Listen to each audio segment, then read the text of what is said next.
Imagine a really popular nightclub that a lot of people would like to get into.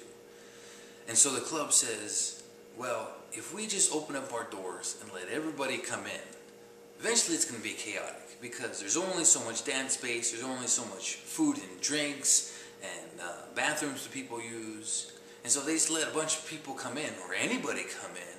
Eventually all that stuff will get taken up. There'll be no room for dance space and too many people using the bathrooms at one time, and so it'd be chaotic.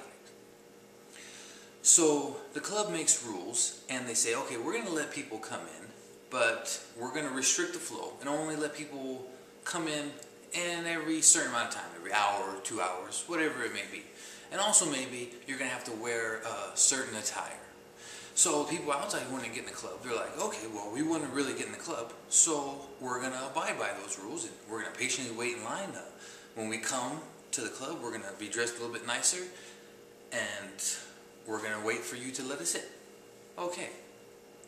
So every now and then the club lets people come in and things are going kind of smooth.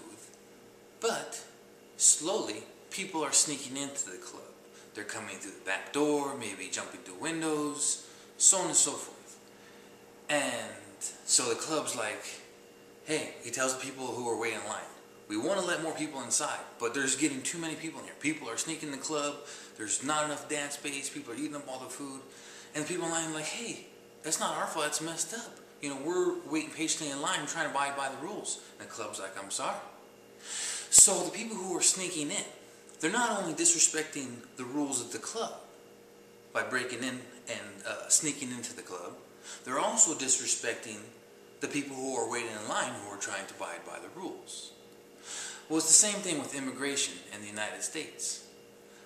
A lot of people would like to come to the United States, but if the United States government just let everybody come in, eventually there would be people taking up all the jobs. It's already hard to find a job as it is, and if they just let everybody come in, there'd be an even greater shortage of jobs, start to be a shortage of food perhaps, and other resources, and so they restrict how many people could come in, just like the club restricts people.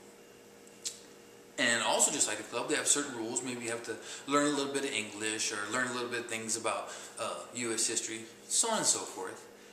And a lot of people, they respect that, and they're like, okay, we'll wait in this metaphorical line, and we'll go through the processes and do everything that you ask us to do because we really want to get in your country.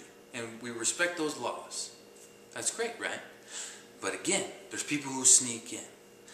And eventually, as it is now, there's millions of people who snuck in who are not supposed to be here. And again, that takes up jobs and other resources. So now the government tells people online, hey, we're going to have to put you guys on hold because there's all these people who snuck in. And again, these people are upset. Hey, we're the ones trying to abide by the rules. That's messed up for us. And so again, the people who sneak into the country, just like people who sneak into the club, they're not only disrespecting our laws of the land, the people who sneak into the country as well disrespecting the people who are trying to patiently wait in line and who are trying to abide by the rules.